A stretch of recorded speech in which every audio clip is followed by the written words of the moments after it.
Salut à tous, ici Franck. Alors on se retrouve toujours aux Émirats Arabes Unis. Cette fois on est sur la côte, donc près de Diba dans le nord-est. Et voilà, je suis tout près d'une réserve marine en fait. Vous voyez derrière moi peut-être un petit rocher qui est Diba Rock Reef. Et en fait c'est un endroit qui est très sympa puisqu'il y a des tortues marines et aussi des requins.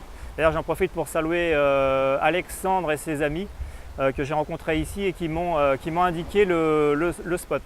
Voilà. Alors aujourd'hui je voudrais qu'on parle de quelque chose qui est assez important. C'est peut-être même l'une des choses les plus importantes après la gestion de la lumière en photographie.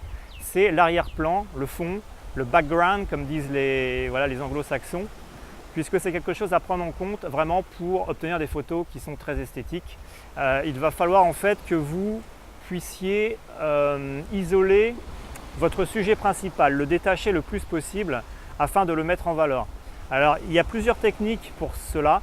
Alors bien sûr ça dépend des conditions de prise de vue, puisque si vous photographiez par exemple des oiseaux sauvages, mammifères, vous ne pouvez pas bien sûr déplacer votre sujet, votre animal pour le mettre où vous voulez. Mais il y a quelques techniques quand même qu'on peut utiliser. Alors l'une d'entre elles par exemple c'est utiliser une grande ouverture de diaphragme.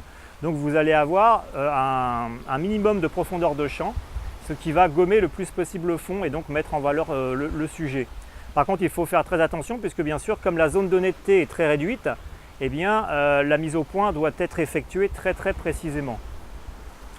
Ensuite une seconde technique, ça va être par exemple vous pouvez par exemple si vous photographiez des fleurs, faire le ménage entre guillemets sans trop non plus faire des choses pas bien, surtout si c'est des plantes protégées, mais vous pouvez couper par exemple des brins d'herbe qui se trouvent derrière ou alors les aplatir afin d'avoir un fond qui va être beaucoup plus esthétique et qui ne va pas noyer votre sujet principal. Voilà.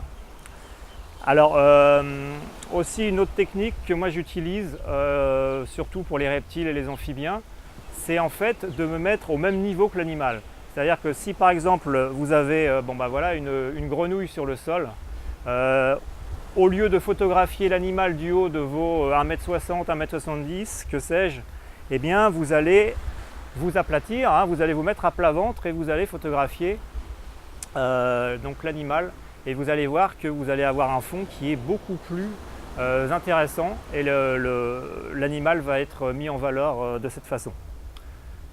Voilà, donc quelques petits trucs. Gardez toujours en tête lorsque vous faites vos photos donc de faire très attention à cet arrière-plan qui peut être dans certains cas assez catastrophique.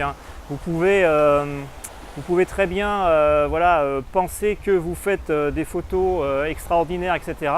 Puisque comme vous le savez, quand vous regardez dans l'objectif, eh bien, vous voyez la photo, le diaphragme reste grand ouvert, donc vous n'avez pas la vision de la photo telle qu'elle va être, puisque le diaphragme va se fermer, donc la profondeur de champ va s'étendre, et parfois ça donne des résultats qui sont assez médiocres. C'est pour ça que je vous recommande vraiment de faire très attention donc à l'arrière-plan et dans la mesure du possible, essayez d'avoir un fond lointain derrière votre sujet principal. Donc par exemple aussi, là, si vous photographiez des oiseaux, eh bien, vous pouvez très bien essayer de vous placer de telle façon qu'il va y avoir moins de branches derrière l'animal et vous allez voir que vos photos seront beaucoup plus jolies. Voilà, et bien moi je ne sais pas ce que je vais faire. Là je vais peut-être faire un petit saut dans l'eau, histoire de voir les tortues et de se rafraîchir.